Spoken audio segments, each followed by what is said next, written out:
महेश चंद्र द्विवेदी जी हमारे साथ जुड़ रहे हैं, पूर्व डीजीपी यूपी। चर्चा का रुख करते हैं। महेश जी, बहुत स्वागत है आपका जनतन टीवी पर।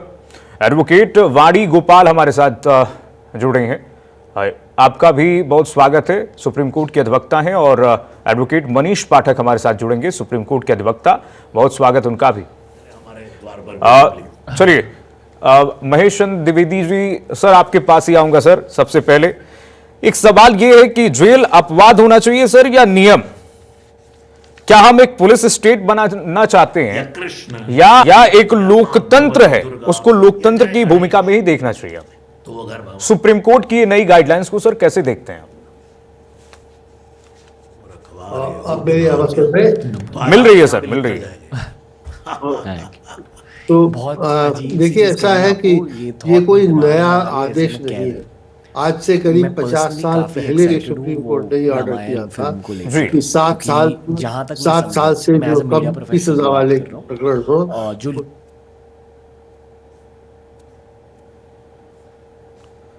चलिए रुक करें, संपर्क नहीं हो पा रहा है तकनीक खामियों की वजह से। महेश सर से संपर्क कट चुका है। सभी मेहमानों का रुक करेंगे एक बार फिर से। तकनीक खामियां उसको दुरुस्त कराने की कोशिश कर रहे हैं, लेकिन बड़ा सवाल यह है कि सुप्रीम कोर्ट का ये जो बड़ा फैसला है गिरफ्तारी पर, अब लगाम लगेगी इससे? चलिए रुक करेंगे अपने मेहमानों का। संपर्क जुड़ चुका है अभी। महेश सर, सुन रहे हैं आप? जी जी सुन पा रहे हैं सर। हाँ, मैं ये कह रहा हूँ कि ये फैसला जो है कोई नया नहीं है। आज से करीब 50 साल पहले, होगा 50 से 40 साल पहले इस प्रकरण में ये आदेश किया था कि 7 साल से कम सजा वाले जो ऑफेंसेस हैं, 7 साल, उनमें सामान्यतः गिरफ्तारी पुलिस न करे विदाउट वारंट। ये बहुत पुराना आदेश है। 7 साल, जिन प्रकरणों में 7 साल से ज्यादा सजा है उनमें तो विदाउट वारंट का है, कर सकते। लेकिन इनमें अगर 7 साल से कम वाले हैं, उनमें अगर करना है तो उसके कारण लिखित रखने चाहिए। और वो कारण क्या क्या हो सकते हैं? एक तो हो सकता है इन्वेस्टिगेशन में जरूरी है, जैसे कि आइडेंटिफिकेशन परेड कराना है अक्यूज की, तो उसमें जरूरी हो जाता है उसको गिरफ्तार करना। तो या इंटरोगेशन में कोई खास बात ऐसी आई है जिसकी वजह से उसके माध्यम से कोई चीज एविडेंस मिल सकती है, तो उस हालत में जरूरी हो जाएगा। लेकिन सर आप बता रहे हैं कि 7 साल पहले सुप्रीम कोर्ट ने ये कहा था। क्या ये जो गाइडलाइन है पुलिस के लिए नोटिस देना अनिवार्य है? क्या ये धरातल पर उतरता भी है? इसका पालन जमीनी स्तर पर होता भी है क्या? क्योंकि कई सवाल उठते आए हैं अभी तक, और उसके बाद फिर से टिप्पणी करना पड़ा सुप्रीम कोर्ट को। सुप्रीम कोर्ट ने क्यों फिर से टिप्पणी की है? यह है कि जो हमारा नया कानून बना है BNSS, जी सर, तो उसमें ये सब प्रोविजन दे दिए गए हैं, ऑलरेडी कर दिए गए हैं सारे प्रोविजन। जो उसका जो सेक्शन 35 है उसमें 8 स्थितियां लिखी हुई है जिनमें गिरफ्तारी हो सकती है। 7 साल से कम सजा हो और फिर भी गिरफ्तारी हो सकती है। लेकिन उनमें भी पुलिस अधिकारी को ये लिखना होगा कि क्यों आवश्यक थी गिरफ्तारी। जैसे मैंने बताया कि अगर ये पुलिस अधिकारी, अगर यह शक है पुलिस अधिकारी को, अपराधी दोबारा जाके ऑफेंस करेगा, गवाहों को मारपीट करेगा या जाएगा, तो अगर ऐसे केसेस हैं तो उसमें ये लिख के और फिर गिरफ्तारी कर सकता है। इसी पर अब सुप्रीम कोर्ट में नए उसकी आवश्यकता नहीं थी। पहले सुप्रीम कोर्ट कह चुकी है कि ये जो है गिरफ्तारी का जो 7 साल से कम वाला है, उसमें पुलिस को मिनिमम, मतलब आवश्यक जब हो तभी गिरफ्तारी की जाए, नहीं तो गिरफ्तारी न करना शुड बी अ रूल, ये उसमें लिखा हुआ है। सुप्रीम कोर्ट ने कहा था। लेकिन अब वो रूल, अब वो जो कानून में आ गया है नए में, तो अब उसकी सुप्रीम कोर्ट ने उसी बात को व्याख्यायित कर दिया होगा। परंतु कोई नई बात नहीं है ये। बिल्कुल, सुप्रीम कोर्ट के इस व्याख्या को सर देखें तो इसके प्रोज और कॉन्स दोनों हैं। अगर प्रोज की बात करें तो आम आदमी को इससे फायदा होगा, लेकिन कॉन्स को अगर समझना चाहें सर, जरा हमारे दर्शकों को समझाइए कि क्या इन अधिकारों का दुरुपयोग करके कोई प्रभावशाली अगर व्यक्ति होगा तो इस राहत का फायदा उठा करके जांच को प्रभावित नहीं कर सकता है, जिसका जिक्र आपने किया है अभी? बिल्कुल, अगर देखिए ये पॉसिबिलिटी तो है कि अगर उसे नहीं गिरफ्तार किया गया तो उस हालत में पुलिस को अधिकार है कि वो गिरफ्तार कर सकते हैं, लेकिन उसे कारण लिखित रखना होगा। अपने इन्वेस्टिगेशन में जब करते हैं तो उसमें लिखना होगा कि हम इस कारण से इसे गिरफ्तार कर रहे हैं। जैसे उसमें 8 संभावनाएं दी गई हैं कानून में कि इन परिस्थितियों में गिरफ्तार कर सकता है, तो उनमें कौन सा कारण अप्लाई कर रहा है किसी स्थिति में, ये लिख के रखना होगा, ये प्रोड्यूस करना होगा, अन्यथा गिरफ्तारी गैर कानूनी मानी जाएगी। अच्छा सर, बिना ठोस कारण अगर गिरफ्तारी होती है तो सर आपको बहुत अनुभव, आपने डीजीपी की भूमिका जो सर्वोच्च पद है वो निभाया है सर, इसमें किस तरह से जवाबदेही तय होनी चाहिए किसी भी अधिकारी या पुलिस कर्मचारी की? अगर बिना ठोस कारण गिरफ्तार करता है किसी व्यक्ति को तो क्या कार्रवाई उस पर होनी चाहिए? देखिए, अगर बिना कारण कोई गिरफ्तार करता है तो ये स्वयं एक ऑफेंस है जी। अगर बिना पर्याप्त कारण के करता है तो किसी को कस्टडी में लेना या किसी की लिबर्टी को कर्टेल करना, ये स्वयं ऑफेंस है। इस ऑफेंस के अंतर्गत ही अब नए कानून में कौन सा सेक्शन में नहीं बता सकता है, लेकिन ये उस ऑफेंस के अंतर्गत ही उसको मतलब सजा दी जा सकती है। तो सजा तो संभव है, लेकिन प्रैक्टिकल बात यह है कि सामान्यतः सजा ये नहीं दी जाती, क्योंकि इतने केसेस होते हैं और उसमें एक एक में ये जांच करना, एक एक माइन्यूटली ये चीज देखना कठिन हो जाता है। परंतु कर्तव्य है पुलिस का कि वो ध्यान रखे कि और जो गाइडलाइंस हमारे बीएनएसएस में है नए कानून में, उनका ध्यान रखे और उनका पालन करे। ये कर्तव्य है पुलिस अधिकारी का। कभी कभी ज्यादतियां हो जाती है, कभी कभी ज्यादतियां जानबूझ के भी कर दी जाती है, तो जब जानबूझ के अगर की जाए तो उनमें पुलिस अधिकारी को सजा मिलनी चाहिए। वो सजा बिल्कुल संभव है, वो ऑफेंस है, वो तो गैर कानूनी गिरफ्तारी will become an offence itself. जी बिल्कुल सर, आपने बहुत सही एक्सप्लेन किया इसे, लेकिन एक सवाल इसमें और भी उठ रहा है सर। जैसे जब ये गाइडलाइन सामने आई, जब ये व्याख्या सुप्रीम कोर्ट ने की है, तो अब ये सवाल उठ रहा है कि क्या ये व्याख्या जो है जांच एजेंसियों को टूथलेस नहीं बना देंगे, दंतविहीन नहीं बना देंगे? ये भी एक हम कह सकते हैं कि इसका कॉन्स हो सकता है, आपके हिसाब से क्या? सुन नहीं पाया ठीक से, फिर से बताइए सर। ये जो व्याख्या सुप्रीम कोर्ट ने किया है, क्या ये व्याख्या जांच एजेंसियों को टूथलेस यानी कि दंतविहीन नहीं बना देंगी? ये जो व्याख्या है जिस पर सवाल अब उठ रहे हैं, उसमें एक कॉन्स के रूप में आप इसे देखते हैं सर? नहीं, मैं व्याख्या अब सुप्रीम कोर्ट ने तो पहले की थी, अब तो कानून में ही बन गया है। मैं ये कह रहा हूँ जो बीएनएसएस नया कानून है, उस कानून में ही प्रोवाइड किए गए हैं 8 सर्कमस्टेंसेस। जैसे 2-3 मैंने बताए कि गवाहों को मारपीट कर सके, इन्वेस्टिगेशन ना होने दे, भाग जाए कंट्री छोड़ के, इन सब अगर 7 साल से कम की सजा भी है तो उसको गिरफ्तारी हो सकती है, या आर्मी का डिजर्टर है उसकी गिरफ्तारी हो सकती है। तो मैं ये कह रहा हूँ कि मतलब वो तो अब कानून बन गया है, उसमें अन्य व्याख्या की अगर चाहे सुप्रीम कोर्ट जरूर कर सकती है, लेकिन आवश्यकता नहीं, बहुत विस्तृत रूप से उस कानून में दिया हुआ है। और ये कर्तव्य हो जाता है पुलिस अधिकारी का जो कि गिरफ्तार कर रहा है। अब आप कहें कि किसकी जिम्मेदारी मुख्यतः तो उसी अधिकारी की है जो गिरफ्तार कर रहा है, लेकिन अगर संज्ञान में आता है सीनियर के अधिकारी की गलत गिरफ्तारी हुई है तो उसको चाहिए कि उसको मतलब छोड़ दे जमानत पर चल के किसी भी तरह, और जिसने गलत गिरफ्तारी की है उसके खिलाफ कार्रवाई करे। सर, एक बड़ी समस्या भारत में ये भी है, भारत की जेलों की एक बड़ी समस्या ये है सर कि अंडर ट्रायल्स कैदी इस वक्त कई जेलों में भरे पड़े हुए हैं। बड़ी संख्या में भारत की जेलों में उन लोगों की संख्या है जो छोटे अपराधों में बंद है सर, जो अभी तक दोषी सिद्ध नहीं हुए। क्या सर ये व्याख्या गिरफ्तारी की संस्कृति को, जो अरेस्टिंग कल्चर है, उसको बदल करके एक कानूनी प्रक्रिया को अधिक मानवीय बनाएगा क्या आपके हिसाब से?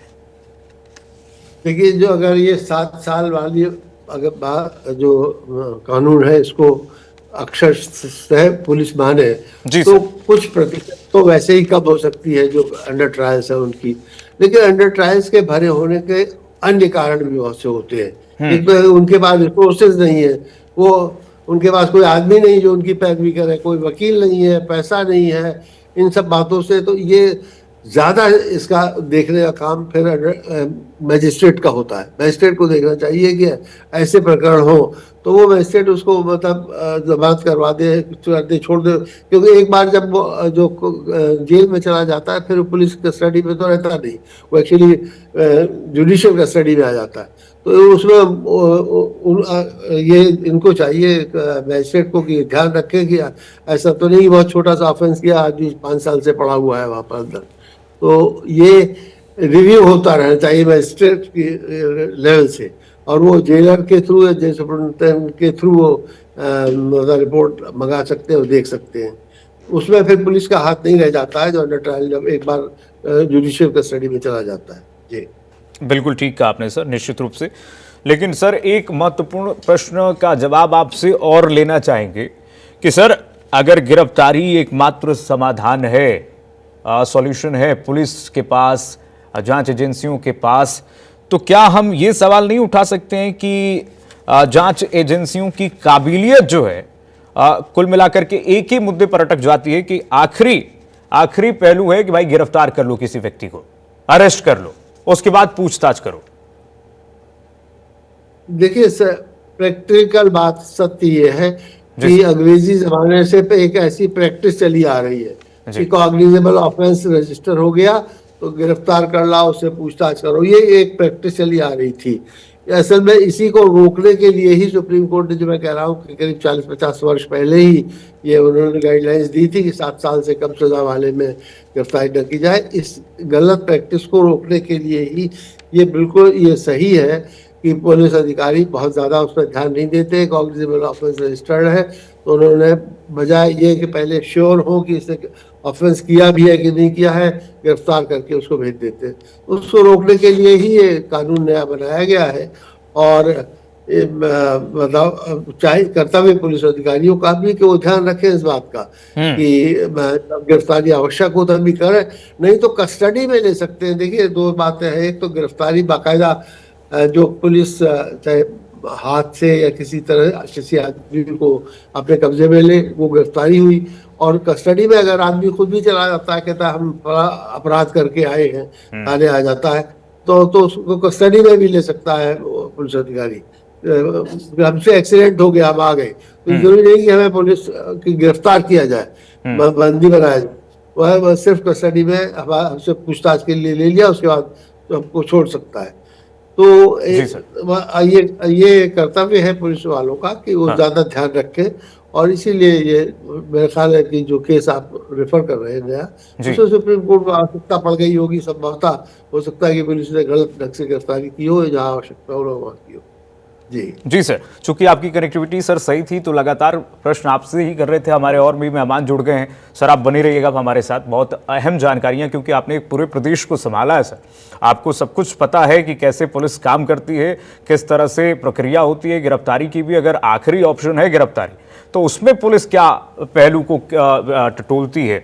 सर बने रहिएगा हमारे साथ। वाणी गोयल जी जुड़ गए हैं और मनीष पाठक जी हमारे साथ जुड़ गए हैं। वाणी गोयल जी, आपसे ही समझना चाहूंगा, मैम आप सुप्रीम कोर्ट की एक वकील हैं, आप इस व्याख्या को जरा हमारे दर्शकों तक पहुंचाइए, लाखों करोड़ दर्शकों तक, कि क्या इस व्याख्या के माध्यम से सुप्रीम कोर्ट कहना चाहता है। देखिए, आप सबको मेरा प्रणाम। मेरा नाम वाणी गोपाल है। मेरी आवाज आ रही है? स्वागत है मैम। जी, ये जो रिसेंट जजमेंट आया है, ये केस सत्येंद्र कुमार अंतिल बनाम सीबीआई के केस में आया है। इसमें जो जस्टिस थे, हमारे जो न्यायाधीश थे, वो MM सुंदर और N कोटेश्वर सिंह ने ये जजमेंट दिया है। और मैं कहीं ना कहीं ये कहना चाहती हूँ कि हमारे देश में एक बहुत महत्वपूर्ण जजमेंट के रूप में आया है। इसकी तारीफ होनी चाहिए, पूरे देशवासियों को इसकी बधाई। मैं सबसे पहले इस जजमेंट में जो कुछ आया पॉइंट्स, उनको मैं कोट करना चाहूंगी। सबसे पहले हमारे न्यायाधीश ने जो कहा है कि गिरफ्तारी आखिरी विकल्प होनी चाहिए, ना कि पहली प्रक्रिया। आज भी गिरफ्तारी का अधिकार पुलिस के पास ही रहेगा। पुलिस गिरफ्तार कर सकती है, लेकिन अगर 7 साल तक की सजा है या 7 साल से कम की सजा है तो पुलिस सीधे गिरफ्तार ना करे। गिरफ्तारी के रीजन दिए गए हैं कि कब कब गिरफ्तारी होनी चाहिए। गिरफ्तारी करने के लिए सबसे पहले रीजन है कि अगर नोटिस इशू हो चुका है और आरोपी किसी भी तरह का सहयोग नहीं कर रहा है। मैं फिर से ये पॉइंट बोलना चाहूंगी कि आरोपी किसी भी तरह का सहयोग नहीं कर रहा है तो आप गिरफ्तार कर सकते हैं। अगर इन्वेस्टिगेशन में किसी प्रकार की त्रुटि आ रही है, इन्वेस्टिगेशन प्रॉपर नहीं हो पा रहा है, तो आप गिरफ्तार कर सकते हैं। लेकिन सिर्फ अपना अधिकार को मजबूत दिखाने के लिए कि मैं पुलिस हूं, मैं आरोपी को गिरफ्तार कर सकता हूं, इसके लिए अब गिरफ्तारी करने से पहले पुलिस को सोचना पड़ेगा। अगर किसी भी व्यक्ति की गिरफ्तारी कब नहीं होगी, जब पुलिस ने नोटिस दिया है और आरोपी आके इन्वेस्टिगेशन में मदद कर रहा है, हर प्रकार से सहायता दे रहा है और हर चीजों को स्पष्ट तरीके से बोल रहा है, तब इसमें गिरफ्तारी के चांसेस कम हो जाते हैं। मैं आर्टिकल 39A को भी इसमें ऐड करना चाहूंगी कि इसमें हमारे देश में 3 महत्वपूर्ण जजमेंट आए हैं। हुसैन खातून versus state of Bihar, Rudal Shah versus state of Bihar, plus Arnesh Kumar versus state of Bihar का भी जिक्र किया गया है। इन तीनों में कहीं ना कहीं इसके जो रीजंस दिए गए थे कि हमारे देश में ट्रायल प्रक्रिया बहुत लंबी हो जाती है। जब जमानत की बात आती है तो जमानत में महीनों सालों लग जाते हैं। लोग बिना किसी वजह, बिना किसी रीजन के, प्रॉपर रीजन के जेल में रहते हैं। और 41A तो कहता है कि गिरफ्तारी से पहले नोटिस दिया जाना चाहिए। क्या इसका पालन होता है? बड़ी मैम, आऊंगा आपके पास। मनीष पाठक जो हमारे साथ जुड़े हुए हैं, सुप्रीम कोर्ट की अधिवक्ता हैं, वरिष्ठ अधिवक्ता हैं। बहुत स्वागत है आपका सर। मनीष पाठक जी, जरा बताइए, नोटिस का तो पहले से ही प्रावधान है, क्या ये जमीनी धरातल पर उतारती है पुलिस? आपके सामने कई केस आए होंगे, इस पूरे व्याख्या को आप कैसे देखते हैं, सुप्रीम कोर्ट ने जो दिया? बिल्कुल जी, देखिए मेरे हिसाब से एक बहुत ही अच्छा जजमेंट है and totally given that the police can arrest without a warrant. So I think so this sort of a judgment would remove the अपराध के भी आप परेशान करते हैं, जो कि आपके मेरे ख्याल से ये अपने आप में जजमेंट एक तरीके से जो आर्टिकल 21 के तहत फंडामेंटल राइट है, that would also be made much more stronger and as I already said that the police arbitrariness should be removed and see section 35 already says that where a police can arrest without warrant and section 35(1)(b)(1) clearly says where the police have reason to believe. Sir जरा हिंदी में बता देंगे तो हमारे दर्शकों को बहुत ज्यादा सहूलियत हो जाएगी sir. That means notice should be produced as a mandatory under if any sort of a crime is punishable up to 7 years. So I think so this is one of the very good judgment कि 7 साल तक की सजा में अगर कुछ भी है तो आप डायरेक्ट किसी को अरेस्ट नहीं कर सकते। आपको पहले 35(3) के तहत एक नोटिस देना होगा। नोटिस देने के बाद ही मैंडेटरी आपको नोटिस होगा। हाँ, एक्सेप्शन केस हो जाता है, एक्सेप्शन केस बात अलग है, लेकिन अभी क्या होता था कि पुलिस ने किसी को भी उठा के एकदम बंद कर लिया, तो ये चीज गलत है। इससे क्या है, कॉमन पब्लिक के जो मौलिक अधिकार हैं, फंडामेंटल राइट, उनका हनन हो रहा था।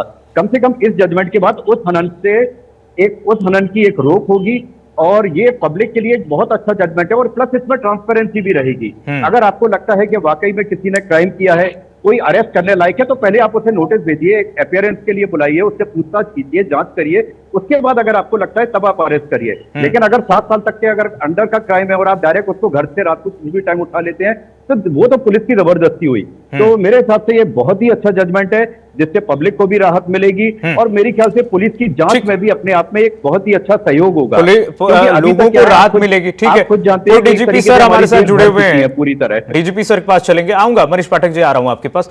डीजीपी सर, क्या आप इस बात से तर्क रखते हैं कि पुलिस जिस तरह से उठाती थी अभी तक जबरदस्ती तरीके से, जैसा कि मनीष जी कह रहे हैं, अब वो जो है अब धरातल पर हमको नहीं देखने को मिलेगा?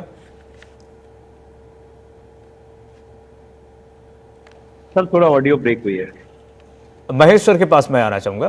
महेश सर जो हमारे साथ सुप्रीम कोर्ट के अधिवक्ता जुड़े हुए हैं, मनीष पाठक जी, वो कह रहे हैं कि अब जो पुलिस जबरदस्ती पहले करती थी, क्या सर लगता है जबरदस्ती करती थी पुलिस पहले और अभी भी कर रही है? नहीं, ये बात है, टेंडेंसी ऐसी थी, ये ब्रिटिश जमाने से चली आ रही थी कि अगर अपराध रजिस्टर हो गया है तो बिना जांच किए पहले ही गिरफ्तार कर लो। ये बात है, ये रही है। और ये चूंकि एक प्रथा चली आ रही थी तो उस प्रथा के अनुसार ही पुलिस वैसे ही काम करते रहे। सर लेकिन सीआरपीसी में पहले से ही प्रावधान 41 से कहता है नोटिस दीजिए तभी गिरफ्तारी कीजिए, लेकिन ये तो कहीं नहीं दिख रहा था।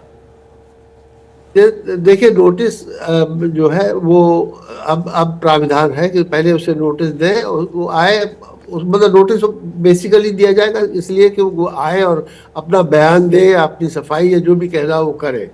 अगर न करे तब गिरफ्तार करे, ये है।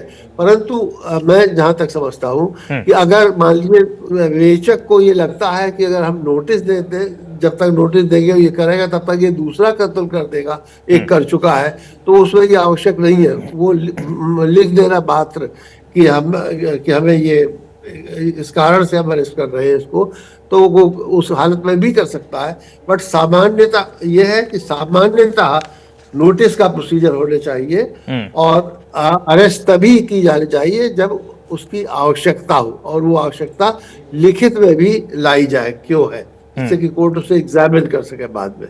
ये जी सर, ठीक है सर, आ रहा हूं आपके पास। जरा एक बार फिर से वाणी जी का रुख करूंगा।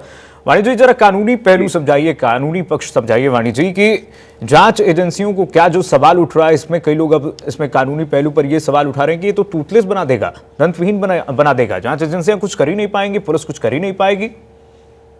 जी देखिए, मैं सबसे पहले लोगों का भ्रम दूर करना चाहूंगी कि ऐसा कुछ नहीं है। पुलिस को किसी भी प्रकार का अपाहिज नहीं बनाया गया है कोर्ट के तरफ से। पुलिस और लोगों में जो न्याय व्यवस्था है उसके बैलेंस, चेक एंड बैलेंस के लिए ये जजमेंट आया है। सबसे पहले कितने लोग जिनका नाम गलत तरीके से डाल दिया जाता है किसी भी क्राइम में, उनकी गिरफ्तारी हो जाती है, उनके पास कोई सोर्स नहीं होता, किसी प्रकार की लीगल सहायता नहीं हो पाती कि उन्हें बेल मिल सके। अगर वो किसी भी व्यक्ति की गिरफ्तारी हो भी जाती है तो उनके बेल मिलने में महीनों लग जाते हैं, सालों लग जाते हैं। इसे मैंने कोर्ट भी किया था। ये जो जजमेंट आया ये भारतीय नागरिक सुरक्षा संहिता के धारा 35 क्लॉज 2 के तहत आया था, 35 क्लॉज 3 के तहत आया। इससे पहले ये सीआरपीसी के क्लॉज 41 और 41A में भी था। इसे हमारे देश में पारदर्शिता होगी, पुलिस के पास भी अधिकार है। जैसे मैं हमेशा बात करती हूँ कि जहाँ पे हमारे पास फ्रीडम होती है रीजनेबल रिस्ट्रिक्शन के साथ, तो ये फ्रीडम है। अगर हमारे पास मौलिक अधिकार है तो हमारा मौलिक कर्तव्य है। और जो बात रही गिरफ्तारी की, पुलिस के पास वो कोई सोर्स नहीं होगा गिरफ्तार करने का, क्रिमिनल्स बच जाएंगे, तो ऐसा कुछ भी नहीं है। पुलिस नोटिस तो जारी करेगी ना, अगर आपने क्राइम किया है, नहीं किया है, अगर आप सही बोल रहे हैं तो आप जाके पुलिस की सहायता कीजिए। इसमें यह भी क्लॉज दे रखा है कि अगर किसी प्रकार की सहायता नहीं होती है तो गिरफ्तारी तुरंत होनी चाहिए। गिरफ्तारी तुरंत होनी चाहिए। मनीष जी का रुख एक बार फिर से करूंगा मैं। मनीष जी, अभी डीजीपी सर से हम बातचीत कर रहे थे, उसमें सबसे बड़ी समस्या हमने सर को गिनवाया भी कि सर अंडर ट्रायल इस वक्त बहुत बड़ी समस्या है भारत में। 70% एक डेटा ये कहती है 70% जो कैदी हैं भारत में वो अंडर ट्रायल ही हैं। तो बड़ी संख्या में जेलों में तो ऐसे कैदियों की संख्या है जो किसी भी अपराध में भी दोषी सिद्ध नहीं हुए हैं और अभी जेल में। तो क्या आपको लगता है कि ये जो व्याख्या है सुप्रीम कोर्ट की, जेलों की भीड़ कम करने के लिए एक रामबाण साबित होगी? आप मुझसे पूछ रहे हैं या हाँ, आपसे ही पूछ रहा हूं सर। मुझसे पूछ रहे हैं तो देखिए, जी मनीष जी, मनीष सर आपसे ही पूछिए। देखिए, मूल कारण ये नहीं है इतने जो केसेस पड़े हुए वहां पर। मूल कारण ये है कि सर ये सवाल मनीष सर के लिए था, आपके पास सर आऊंगा मैं। सर आ रहा हूं आपके पास।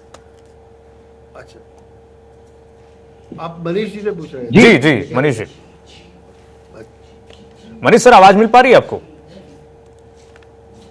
जी सर, सवाल देखिए। हाँ जी, देखिए इसमें एक जैसा इन्होंने एक सबसे पहले आपके अपियरेंस के लिए जो नोटिस ऑफ अपियरेंस है और जो आपको रिटन में एक लिखकर देना है, कारण लिखकर देना है, जो राजेश मिहिर शाह का 2025 का जजमेंट था उसको इन्होंने लेकर चले हैं, और एक सुरेश कुमार अंतिल वाला जो आपको नोटिस ऑफ अपियरेंस है वो लेकर चले हैं। तो उन दोनों की व्याख्या करते हुए उन दोनों जजमेंट में ये क्लियर दिया है कि एक तो आपको कारण बताना जरूरी है, until unless you tell the reason. Like earlier हमारे साथ पूर्व डीजीपी साहब बैठे हैं, उन्होंने खुद सारी कार्य प्रणाली देखी हुई है, सब कुछ उन्हें पता है कि कई केसेस में ऐसा होता है कि आप बिना कारण बताए किसी भी आम पब्लिक को उठा लेते हैं। अब आम पब्लिक को कितनी परेशानी हो रही है आप भी जानते हैं। आम पब्लिक की रिस्पेक्ट से लेकर जैसा मैंने बताया कि आर्टिकल 21 के तहत सब कुछ आ जाता है, उन चीजों का हनन हो रहा था। अब कम से कम जो व्याख्या इन्होंने सुरेश कुमार अंतिल वाला नोटिस वाला जजमेंट लेकर चले हैं और राजेश मिहिर शाह वाला जो लेकर चले हैं कि आपको कारण बताना है, इन दोनों की व्याख्या करते हुए सुप्रीम कोर्ट ने यह क्लियर बताया है कि अगर 7 साल तक की आपकी सजा होती है, आप कारण बताइए, आप उसका नोटिस दीजिए, और अगर आप ये प्रोसीजर फॉलो नहीं करते हैं तो remand would be totally illegal and definitely that would be against the court judgement and it would definitely amount to the contempt of court also. ठीक, if the procedure are not followed properly. जी ठीक है, अब DGP sir के पास चलेंगे। Mahesh sir, जरा policing दृष्टिकोण से हमारे दर्शकों को सर ज्ञानवर्धन कीजिए कि क्या ये व्याख्या जो है ये अब आर्थिक दृष्टिकोण से पुलिस पर जो ये आर्थिक बोझ एक होती थी कि भाई भारतीय जेलों में एक कैदी पर सरकार हम जानते हैं कितना खर्च करती है, क्या इस व्याख्या से अब आर्थिक बोझ जो पुलिसिंग सिस्टम पर वो कम होगा सर? देखिए, कुछ बिल्कुल इसके दो असर होंगे। एक तो ये है कि ये हो सकता है कि किसी किसी प्रकरण में जो इन्वेस्टिगेटिंग ऑफिसर है वो गिरफ्तारी करने में घबराए, डरे कि हमारे खिलाफ एक्शन न हो जाए बाद में। तो कुछ प्रकरण में ये हो सकता है जो अभी गिरफ्तार कर लेता था, और देखिए जब गिरफ्तार करता है उस वक्त कोई फाइनल तो किसी को मालूम नहीं होता कि इसी ने अपराध किया है। रीजनेबल सस्पिशन पर गिरफ्तार किया जाता है, और रीजनेबल सस्पिशन होते हुए भी हो सकता है इन्वेस्टिगेटिंग ऑफिसर किसी को गिरफ्तार न करे, डर के मारे। अगर वो थोड़ा सा पावरफुल आदमी है, वकील है, पुलिस वाला है, कोई भी है, तो शायद उससे घबराए और उससे इन्वेस्टिगेशन पर नेगेटिव इफेक्ट पड़े। लेकिन थोड़ा सा मतलब किसी किसी केस में ऐसा हो सकता है। लेकिन दूसरी बात जो आपने कही कि जो जेलों में जो भरे रहते हैं, इसका मतलब केवल यही मूल कारण नहीं है कि गिरफ्तारी पुलिस कर लेती है। उसके मूल कारण क्यों जो हमने प्रोसीजर बना रखे हैं, एक एक केस को 5-5, 6-6 बार कभी अपील और फिर प्रेसिडेंट तक मामला जाएगा और ये होगा, ये सब इन प्रोसीजर्स की वजह से आदमी पड़ा रहता है वहां पर और केस फाइनली डिसाइड नहीं हो पाता है। और दूसरे संभवतः मैं कहूँगा कि हमारी कोर्ट्स में बहुत जल्दी तारीख देने की बड़ी टेंडेंसी रही है। खट से तारीख दे दो, कोई आया मांग ले और केस को आगे ना बढ़ने दे। तो ये सब बातें हैं, ये सभी को अपने सभी विभागों को जो कंसर्न है न्याय से, उनको अपने को सुधारना पड़ेगा। पुलिस, जहां तक पुलिस को अपने सुधारने की बात है, वो इससे कुछ केसेस जरूर कम गिरफ्तारियां होंगी, ये बात सही है। कुछ थोड़ा सा असर होगा, लेकिन हम कहेंगे उसे 5% से ज्यादा फर्क नहीं पड़ेगा। ठीक है सर। वाणी जी का रुख करूंगा। वाणी जी, जो डीजीपी सर ने कहा कि देखिए एक कंसर्न तो ये बहुत बड़ा कंसर्न है कि ऐसे कैदी हैं जो अंडर ट्रायल्स हैं, जो पड़े हुए हैं जेलों में, क्योंकि तारीख पर तारीख जो मिलती रहती है उनको, ये वजह है कि वो लंबे समय से जेलों में अभी पड़े हुए हैं। तो ये और भीड़ को और बढ़ाती है। क्या आपको नहीं लगता है कि ट्रायल प्रक्रिया को तेज करके हम इस अंडर ट्रायल समस्या को खत्म कर सकते हैं? और जरा बिटवीन द लाइन मैम समझाइए हमारे दर्शकों को, ये पूरी व्याख्या क्या कहती है इसको लेकर के?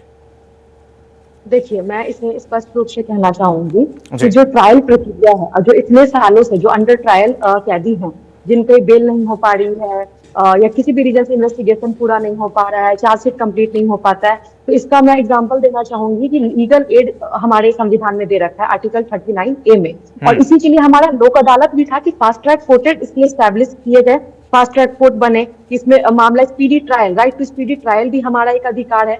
हमारे संविधान आर्टिकल 20, 22, आर्टिकल 14, आर्टिकल 19, आर्टिकल 21 सब कहीं ना कहीं एक दूसरे से जुड़े हुए हैं। इनमें आप अगर अंदर जाके देखें तो ये हमें अपना अधिकार को और मजबूत बनाता है। और बात रही इससे हमारे न्याय प्रणाली, लेकिन स्पीडी ट्रायल धरातल पर उतरते हुए नहीं दिखता मैम। बड़ा सवाल इसमें ये है कि बड़ी संख्या में जो कैदी हैं वो भी अंडर ट्रायल्स हैं अभी भारत की जेलों में। अब देखिए 70% कैदी, जो भारत में एक रिकॉर्ड कहते हैं कि 70% जो कैदी हैं वो अंडर ट्रायल ही हैं। तो आप सोचिए कितने लंबे समय से वो कैदी भरे पड़े हुए हैं, और पैसा सरकार का, पुलिस व्यवस्था का कितना खर्च होता है एक कैदी पर। देखिए, मैं ये नहीं कहूंगी कि अगर 70% कैदी पुलिस में, तो सरकार को पुलिस पे किसी प्रकार की सहायता नहीं करनी चाहिए। हमारा समाज है, समाज में वकील हो, पुलिस हो, चाहे आम नागरिक क्यों हो, ये सब मिलकर एक समाज बनाता है, हमारा देश बनाता है। तो फिर जब एक देश की बात करते हैं तो न्याय प्रणाली को सही करने में कहीं ना कहीं हमारी न्याय प्रणाली थोड़ी धीमी चली है, किसी और कारणों से या किसी भी रीजन से कहीं ना कहीं पॉलिटिकल इन्फ्लुएंस भी हो जाता है कितनी बार। तो ये जो अंडर ट्रायल प्रोसेस है, इसकी गति को तेज करने के लिए जो बेकसूर लोग हैं उनकी गिरफ्तारी ना हो सके, इसी के लिए हमारे न्यायाधीश MM सुंदरेश और N कोटेश्वर सिंह ने ये जजमेंट दिया है। और ये जजमेंट भी आज से नहीं है, कितने सालों से चल रहा था, ये केस आज का भी नहीं है, जो सत्येंद्र कुमार अंतिल जो वर्सेस CGI वाला मैटर है। इसके लिए मैं ये कहना चाहूंगी, जैसे न्यायाधीश ने साफ स्पष्ट रूप पे कहा कि आपका जो हिरासत है वो उपवाद होनी चाहिए, ना कि नियम। इसका मतलब सीधा है कि आप गिरफ्तारी तो कीजिए, लेकिन वो एक आपका आखिरी विकल्प होना चाहिए, ना कि पहली कार्रवाई। अगर आरोपी आपके साथ दे रहा है, अगर हमारे यहाँ देखिए बहुत अच्छी बात है कि रिजुवेनाइजेशन की बात होती है, रिस्टोरेशन की बात होती है, एक मौका देने की बात होती है। अगर ट्रायल कोर्ट में किसी को सजा मिलती है तो वो हाई कोर्ट जाता है, वो सुप्रीम कोर्ट जाता है, वो हमारे प्रेसिडेंट के तख्त के पास जाता है। तो आप इससे समझ रही ना कि हमारा देश किसी भी अपराधी, मतलब ऐसा कहा जाता है ना कि 100 बेगुना, ऐसा एक कहावत है ना कि एक सजा मुक्त अपराधी को सजा मिलने के लिए 100 बेगुनाहों को साथ में नहीं जोड़ना चाहिए। जी ठीक है बड़ी मैम। पाठक सर, जरा ये समझाइए, ये जो पूरी व्याख्या है, इस व्याख्या की जो पूरी बात है, जो सार है हम कह सकते हैं, आम आदमी का जेल जाना अब पुलिस ऐसे ही नहीं गिरफ्तार कर सकती है। जो 7 साल वाली जो रेखा खींची है, लकीर खींची है सुप्रीम कोर्ट ने, ये क्या कहती है, ये क्या पैमाना है? 7 साल तक की सजा वाले मामलों में सीधी गिरफ्तारी नहीं होगी, जो आपको, जो दर्शकों को दिखा भी रहे हैं, बीएनएसएस की धारा 2023 कहती है। ये 7 साल का पैमाना क्यों? मनीष सर, मनीष जी आवाज मिल पा रही है आपको? क्या डिले हो रही है शायद? जी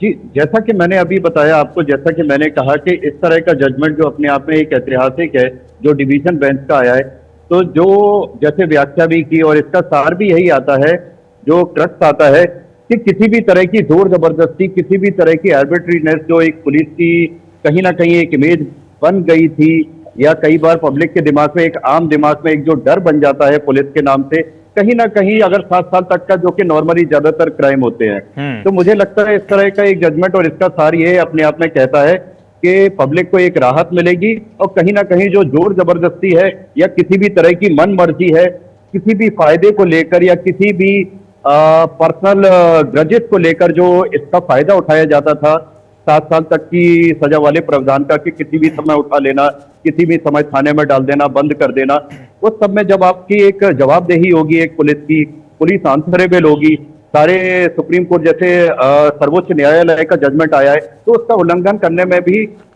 पुलिस हिचकिचाएगी। अगर कभी इस तरह का कोई वाक्य भी आता है तो भी इसमें हिचकिचाएगी। और इस तरह के जो भी अपराध, कई बार क्या होता है कि अपराध होते नहीं है, लेकिन जब जबरदस्ती किसी को उठा लिया जाता है, बंद कर लिया जाता है, उस पर जोर जबरदस्ती पुलिस द्वारा की जाती है, तो उन पर एक लगाम लगेगी, और कहीं ना कहीं ये अपने आप को अपराध अगर नहीं भी किया है और जो आगे हो जाता है, उनको उनके बढ़ने में ये एक अपने आप में एक रोकथाम होगी। लेकिन पाठक सर, सार यही आता है कि इसमें 7 साल का जो लकीर खींचा गया है सुप्रीम कोर्ट की तरफ से, अपियरेंस होना है, सारे आपको जो प्रोसीजर है उसको फॉलो करना है, आपको रिटन में आपको देना है, कारण बताओ देना है कि अगर आपको बुलाया जा रहा है अपियरेंस के लिए, जैसे मैंने अभी आपको बताया जो राजेश कुमार वाले जजमेंट में था, मीर राजेश कुमार वाले, अगर आपको बुलाया जा रहा है तो आपको क्यों बुलाया जा रहा है, क्या कारण है, मतलब प्रॉपर आपको एक व्याख्या देना होगी कि हाँ, अगर आप पर शक है मुझे, तो फिर ये आपको आना पाठक सर, एक प्रश्न आपसे ये करना चाहूंगा, 7 साल वाली जो लकीर खींची है सुप्रीम कोर्ट ने, उसके पीछे जो विधिक बारीकियां हैं, जरा वो समझाइए सर, क्योंकि आम लोगों को तो टेक्निकलिटीज के बारे में नहीं पता है, तो जरा हमारे दर्शकों को संक्षिप्त और थोड़ा सा सिंपल करके समझाइए सर। ऑडियो ब्रेक करो। चल, यही प्रश्न मैं वाणी जी से कर लेता हूं, दुरुस्त कराता हूं सर, मनीष सर। वाणी मैम, 7 साल की जो लकीर खींची गई है, 7 साल की ये जो लकीर खींची गई है, पैरामीटर दिया गया है सुप्रीम कोर्ट की तरफ से, इसके पीछे क्या कानूनी पहलू, क्या विधिक प्रक्रिया? मेरी आवाज आ रही है? हाँ, आ रही है, आवाज आ रही है? आ रही है आपकी आवाज। मैं इसमें एक सबसे अहम मुद्दा उठाऊंगी, जो मेरे fellow colleague mister Ashwani Kumar Singh, advocate Ashwani Kumar Singh ने बताया है कि जब कस्टोडियल डेथ होती है, कस्टोडियल डेथ हमारे देश में होती है और आज से नहीं वर्षों से हो रही है। रुदल साहब वर्सेस स्टेट ऑफ बिहार की मैं बात करूंगी, तो उस केस में क्या हुआ था कि बेल मिले हुए 14 साल हो गए थे, लेकिन अपराधी को तो पता ही नहीं था कि उन्हें 14 साल पहले बेल मिल गया। हुसैनैरा खातून वर्सेस स्टेट ऑफ बिहार की मैं बात करूंगी, तो वहां भी इसी तरह के मैटर थे कि कितने अंडर ट्रायल कैदी आए, उनकी ट्रायल ही शुरू नहीं हुई, उन्हें किसी प्रकार का बेल नहीं मिला, उनका देहांत हो गया। जब कस्टोडियल डेथ होती है, किसी प्रकार में घर का कोई व्यक्ति जेल जाता है, उनके परिवारों की सहायता, उनके खाने पाने तक, मतलब खाने पीने की लालच पड़ जाते हैं, उनके पास घर नहीं होता, उनके पास अनेकों तरह के कर्ज आ जाते हैं, समाज में उनका जीना दुश्वार हो जाता है। और ये 7 साल इसलिए भी बोला गया कि कहीं ना कहीं हमारे देश में मोस्टली जो आपराधिक मामले होते हैं वो 7 साल के ही आसपास होते हैं, इसीलिए इस मामले में ये जजमेंट लाया गया है कि 7 साल तक के अपराधियों को कम से कम आप लिबर्टी दीजिए। अगर वो मैं फिर से वही बात करूंगी कि अगर वो सहयोग कर रहे हैं, जांच में सहयोग कर रहे हैं, तो उन्हें गिरफ्तार करने की क्या जरूरत है। बिल्कुल ठीक कहा आपने वाणी जी, बिल्कुल ठीक कहा आपने। महेश सर के पास एक बार और समझना चाहूंगा मैं चल करके। महेश सर, ये मानवीय दृष्टिकोण से भी सही नहीं है कि आप किसी व्यक्ति को बस जेल भेजते जाएं बिना उसे उसके बारे में जानकारी लिए पहले ही गिरफ्तार करके जेल भेजें। ये तो एक ऐसा हो गया ना सर कि अपराधी को जेल भेजते जाइए, फैक्ट्री बना दीजिए जेल की। देखिए, चाहे मानवीय दृष्टिकोण लें, संवैधानिक लें, विधिक लें, हर प्रकार से, या यह है कि व्यक्ति विशेष पर क्या प्रभाव मानसिक पड़ता है, इस सब प्रकार से देखें तो कोई भी जो जिसने अपराध नहीं किया है उसको अनावश्यक रूप से बंदी बना लेने का दुष्प्रभाव तो पड़ता ही है उस व्यक्ति पर भी और समाज पर भी। तो ये तो ध्यान रखने की और बात एक मुद्दा जो वाणी जी ने उठाया सर, महेश सर, उसमें माफी के साथ आपसे कहना चाहूंगा, कस्टोडियल डेथ की उन्होंने एक समस्या उठाई। देखिए, कस्टोडियल डेथ की जो अभी आपने कहा था, वो जो उदाहरण दिए थे वो जेल में है जी। और जेल में जो जेल के आपने जो उदाहरण दिए थे अभी मैडम ने, तो वो कस्टोडियल डेथ के केसेस जेल के बताए थे। जेल के लिए असल में पुलिस को इन्वॉल्व नहीं किया जा सकता, क्योंकि जैसा मैंने कहा कि वो मैजिस्ट्रेट के जुरिडिक्शन में चले जाते हैं, तो वहाँ जिम्मेदारी मैजिस्ट्रेट की या जेल की कहिए उनकी होती है, वो देखें कि वो मतलब ऐसा केस ना हो। हाँ, जहाँ तक पुलिस के कस्टोडियल डेथ की सवाल है, वो तो देखिए कुछ तो केसेस ऐसे हैं जो अनचाहे हो जाते हैं। आदमी, दो आदमियों में लड़ाई हुई, लाठी लगी, जब पुलिस जब पकड़ के ले आई दोनों को, तो पता चला कि सर में लाठी लगी तो मर गया, तो वो तो अनचाहे हो जाते हैं। लेकिन कुछ अगर पुलिस की वजह से होते हैं, पुलिस की मारपीट से डेथ होती है, तो वो तो निश्चित रूप से दंडनीय ही नहीं, घृणित भी अपराध है, और उसमें उसके इंस्ट्रक्शंस भी है गवर्नमेंट के कि तुरंत सस्पेंड कीजिए और ट्रायल कीजिए, तो इसमें सारे काम किए जाते हैं। तो कस्टोडियल डेथ के फेवर में तो कोई बोल नहीं सकता, होनी ही नहीं चाहिए, किसी भी हालत में पूरा प्रयत्न होना चाहिए। जी, बहुत सही सर, आपने समझाया। मनीष जी को शायद डिले आवाज जा रही है, मनीष पाठक सर को। मनीष पाठक सर, मैं सोशल मीडिया पढ़ रहा था, जैसे ये व्याख्या हुई सुप्रीम कोर्ट की, तो उस सोशल मीडिया में जो लोग आलोचक थे इस पूरी व्याख्या की, जो लोग क्रिटिसाइज कर रहे हैं इसको, वो कह रहे हैं कि ये तो व्याख्या एक तरीके से ऐसी हो गई कि एक सॉफ्ट स्टेट की छवि इससे बन जाएगी। क्या यही बनाने की कोशिश हो रही है क्या? जी, देखिए, हम सोशल मीडिया की व्याख्या पर नहीं जाते हैं। सोशल मीडिया जो कर रहा है वो एक कॉमन पब्लिक की व्याख्या है, लेकिन चूंकि ये एक प्रशासनिक और एक कानून वाला मामला है, तो हम इसकी कानूनन ही बात करते हैं। सोशल मीडिया पे जो व्याख्या हो रही है वो वहां तक ठीक है कि पब्लिक से एक जो कॉमन आदमी के मन में जो एक डर था कि अगर उसने कुछ नहीं भी किया है तो भी वो कहीं ना कहीं बंद ना हो जाए, कहीं ना कहीं अरेस्ट ना हो जाए, कहीं ना कहीं पुलिस उसे पकड़ ना ले, कहीं ना कहीं पुलिस उससे मनमानी ना करे या मनमर्जी करके कुछ ना करे। तो सोशल मीडिया की व्याख्या वहां तक ठीक है कि पब्लिक के मन से डर निकल गया है। एक पुलिस का जो, अगर उसने क्राइम नहीं किया, अगर वो एक अच्छा व्यक्ति है, उसने कोई क्राइम नहीं किया, तो उसके मन से एक पुलिस का डर निकल जाएगा कि अगर मैंने कुछ नहीं किया तो मुझे परेशान नहीं किया जाएगा। लेकिन अगर हम इसकी, जैसे मैंने पहले भी बताया, कानूनन व्याख्या करते हैं, तो कानूनन व्याख्या में जैसा मैंने पहले भी बताया कि कोई भी इस तरह का केस होता है 7 साल की सजा वाला, वो JMFC judicial magistrate first class वाला ट्रायल होता है। तो इस तरह का इनका ये जो जजमेंट आया है, इसको सोशल मीडिया की व्याख्या से अलग लेकर, सोशल मीडिया की व्याख्या वहां तक ठीक है कि पब्लिक के मन से एक डर निकल जाएगा, लेकिन कानूनन व्याख्या यहाँ तक इसकी होना चाहिए कि अगर जो व्यक्ति सही है और जो एक प्रॉपर प्रोसीजर है कानून का, उसको फॉलो किया जाएगा स्टेप बाय स्टेप। कोई भी चीज आर्बिट्रीनेस से नहीं होगी कि अगर आप वर्दी पहने हैं, अगर आप स्टार लगाए हुए हैं, या अगर आप कोई एक लॉ ऑफिसर की एक ड्रेस पहने हुए हैं, बिकॉज पुलिस और lawyer both are the law officer. तो अगर आप एक लॉ ऑफिसर की ड्रेस पहने हुए हैं तो you wouldn't be misusing your power, you wouldn't be misusing your whatever position you are holding.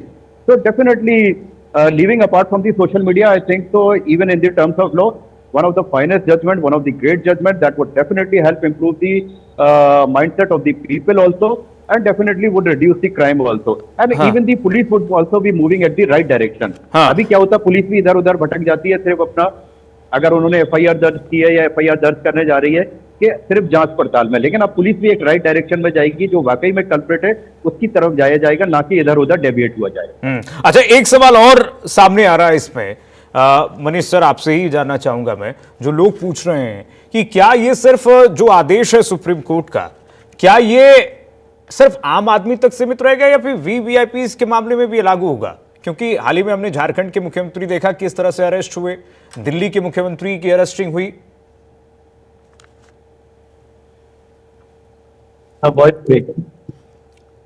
चलिए वाणी जी से सवाल ले लेता हूं यही। मनीष सर आ रहा हूं आपके पास, लगातार तकनीकी खामियां हो रही है, मनीष जी के पास आऊंगा, लेकिन वाणी जी आप थोड़ा जवाब दे दीजिए इसका, जो सवाल उठ रहे हैं इस पे।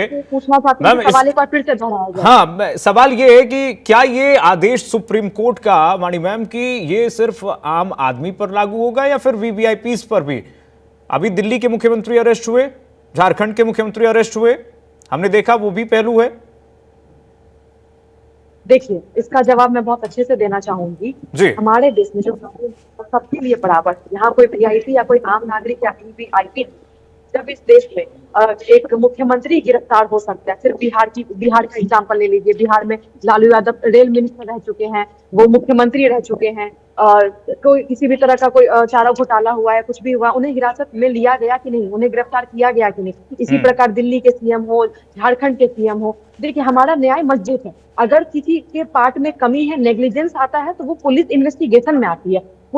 मजिस्ट्रेट के पास बयान देने के बाद भी 2-2 साल तक ये चार्जशीट फाइल नहीं होती है। मेरे पास रिसेंट एक मैटर आया था, ये भी एक मैटर बिहार का ही है, इसमें 2 पक्षों में मारपीट हुई, दोनों पक्षों में मारपीट हुई, एक पक्ष ने एफआईआर किया, दूसरे पक्ष की एफआईआर, इस बात को 9 महीने से ज्यादा हो गई है, पुलिस ने एफआईआर नोट ही नहीं किया।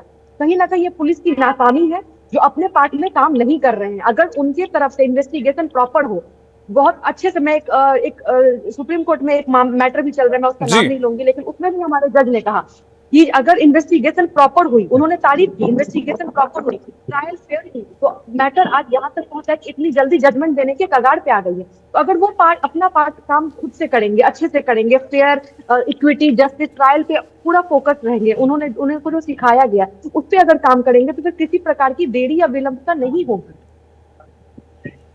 बिल्कुल, यानी कि आप वाणी जी मैम ये कहना चाहती हैं कि ये भेदभाव नहीं करेगा, सब पर एक समान लागू होगा, कानून तो जाहिर सी बात है सबके लिए एक है। हमारा संविधान सबको बराबर हक देता है, कोई भी यहाँ वीवीआईपी या कोई यहाँ वीआईपी नहीं है। कोई वीवीआईपी नहीं। यही सवाल मनीष जी से एक बार फिर से पूछ लेना चाहूंगा मैं। मनीष जी, आपका क्या तर्क है सर? अभी हमने देखा हालिया में हाल ही केस जो सामने आए, कई वीवीआईपी की जो गिरफ्तारी होती हैं, उस पर अब लोग ये सवाल पूछ रहे हैं, क्या ये जो शर्तें हैं, ये आदेश जो है वो आम आदमी पर भी सिर्फ लागू होगी या फिर वीवीआईपी पर भी? आई एम सॉरी, एक बार आप फिर से कहेंगे? सर सवाल मैं दोहरा देता हूं। सवाल ये है कि लोग पूछ रहे हैं कि आम लोगों पर ही ये आदेश सिर्फ लागू होगा या वीवीआईपी केस में भी? जैसे दिल्ली के मुख्यमंत्री की गिरफ्तारी हुई, हाल में हमने देखा, उसके बाद कई सवाल उठे, आम आदमी पार्टी ने भी सवाल उठाए, और साथ ही साथ झारखंड के मुख्यमंत्री जब गिरफ्तार होते हैं। बिल्कुल बिल्कुल बिल्कुल बिल्कुल, आपने ठीक बताया, आपने ठीक कहा। जैसा कि आपने झारखंड के मुख्यमंत्री का बताया, या इस तरह के और भी कई सवाल उठेंगे, तो जैसा कि जजमेंट में क्लियर दिया हुआ है, अब क्योंकि सबकी जवाबदेही बन जाएगी, तो इस तरह के कोई भी जहां पे, और आप देखिए ज्यादातर जो क्राइम होते हैं, ज्यादातर 70% जो क्राइम होते हैं that are punishable below 7 years, maximum of the crimes are there.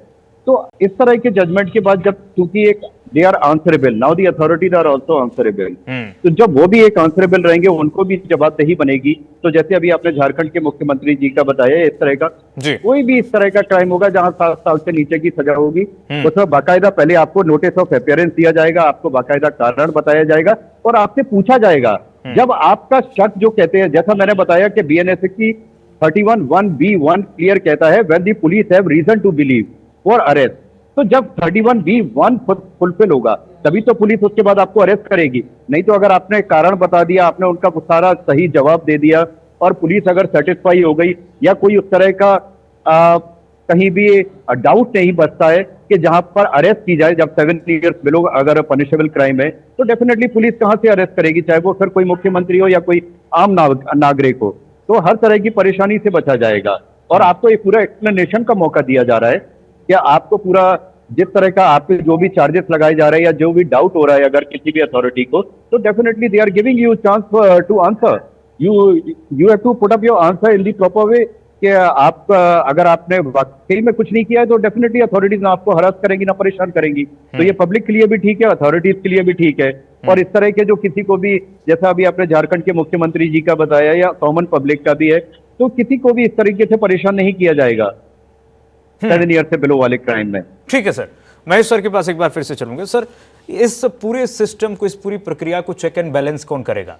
Police से ये कौन सुनिश्चित कराएगा कि इस पूरे व्याख्या को जमीनी स्तर पर उतारा जाए? डेफिनेटली सर, इसके लिए न्यायालय बैठा हुआ है।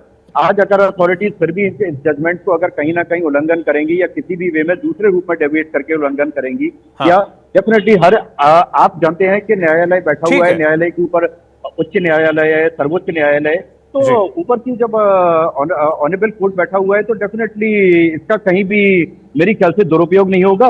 हाँ। और ये अपने आप जो कहते हैं चेक ऑफ बैलेंस, वो चेक ऑफ बैलेंस बना रहेगा। जहां भी आपको लगता है कि कहीं भी उल्लंघन हो रहा है, व्यक्ति ने कुछ नहीं किया, आप सीधे जाइए अपनी याचिका डालिए कोर्ट में, आप यहाँ न्यायालय में डालिए, उच्च न्यायालय में डालिए, हाईकोर्ट में डालिए, ऑनरेबल सुप्रीम कोर्ट में डालिए, डेफिनेटली सुनवाई होगी। तो कहीं भी अथॉरिटीज ने कोई गलती की होगी,